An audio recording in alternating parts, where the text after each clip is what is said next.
Prove that nth derivative of log x over x is equal to minus 1 raised to power n factorial over xn plus 1 log x minus 1 by 2 minus 1 by n, where x is greater than 0.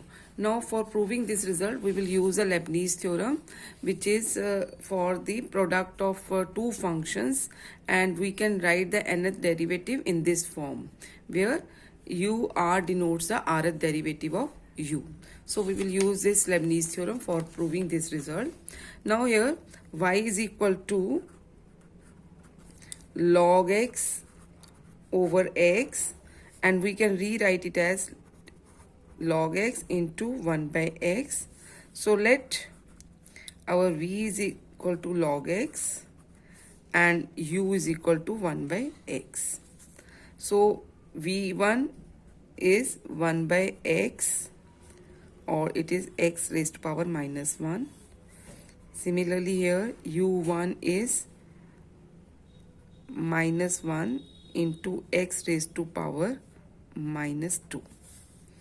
v2 is equal to minus 1 x raised to power minus 2, and u2 is equal to minus 1 minus 2 x raised to power minus 3. v3 is equal to minus 1 minus 2 x raised to power minus 3. u3 is minus 1 minus 2 minus 3 x raised to power minus 4. And similarly here v4 is minus 1 minus 2 minus 3 x raised to power minus 4. u4 is minus 1 minus 2 minus 3 minus 4 x raised to power minus 5, and so on. If we continue writing, we find that vn is equal to here minus 1 raised to power n minus 1 x raised to power n minus, and 1 2 3, this we can write as n minus 1 factorial, or simply you can say minus 1 n minus 1 n minus 1 factorial over x raised to power n. Similarly, if we continue writing the nth derivative of u, then we find that un is minus 1 raised to power n x raised to power minus n plus 1, and 1 2 3 4, this is nothing but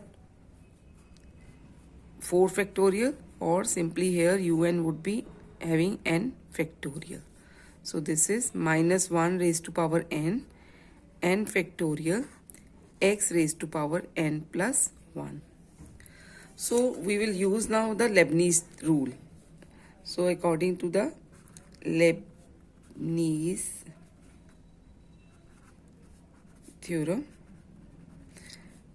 nth derivative is uv, so it is log x over x, so this is equal to nc0 minus 1 u n factorial x n plus 1 into v, that is log x, plus nc1 un minus 1, so minus 1 n minus 1 n minus 1 factorial x n into v1, that is 1 by x. Similarly, it is nc2 u, this was un un minus 1, un minus 2.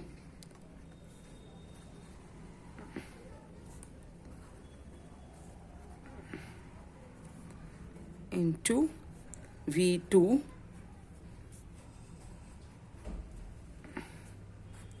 x square and so on. So n cn 1 by x u and vn minus 1 n minus 1 n minus 1 factorial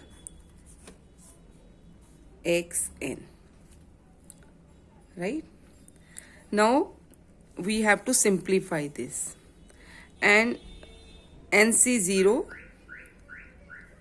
minus 1 raised to power n factorial xn plus 1. If you look at this, this is also having x raised to power n plus 1. This is also x raised to power n plus 1 and so on. So you can take 1 over x n plus 1 common. Now here n factorial, if you solve nc1, see here, nc1 is nothing but n factorial over n minus 1 factorial, 1 factorial, right? So nc1 into n minus 1 factorial. So if I multiply this with the n minus 1 factorial, you will find that n minus 1 factorial in the denominator and in the numerator would cancel out and you will have n factorial. Similarly, if you continue doing this, you will find that n factorial is common. So you can take n factorial. Now let us come to the minus 1. Now I have minus 1 raised to power n here, and you have to prove the result where first term is positive, second is negative, and all others are negative. So if you write this plus as minus into minus 1, then this minus 1 into minus 1 raised to power n minus 1 would become minus 1 raised to power n. So you can take minus 1 raised to power n also common, right? So within the bracket you will have log x minus 1 minus 1 by 2 minus 1 by 3 and so on up to minus 1 over n. So basic thing you have to keep it in mind, how you have to take the terms in common and what would be in the bracket, right? So nc1 we have done this, and if I multiply once again, I revise it with n minus 1 factorial nc1. So this would be n factorial, n minus 1 factorial, n minus 1 factorial. So this cancels out and you will have n factorial here. And you take n factorial common. Similarly here nc2 into n minus 2 factorial, you will find that n factorial would be in the remain, and n minus 2 factorial will cancel out with the denominator when you simplify nc2.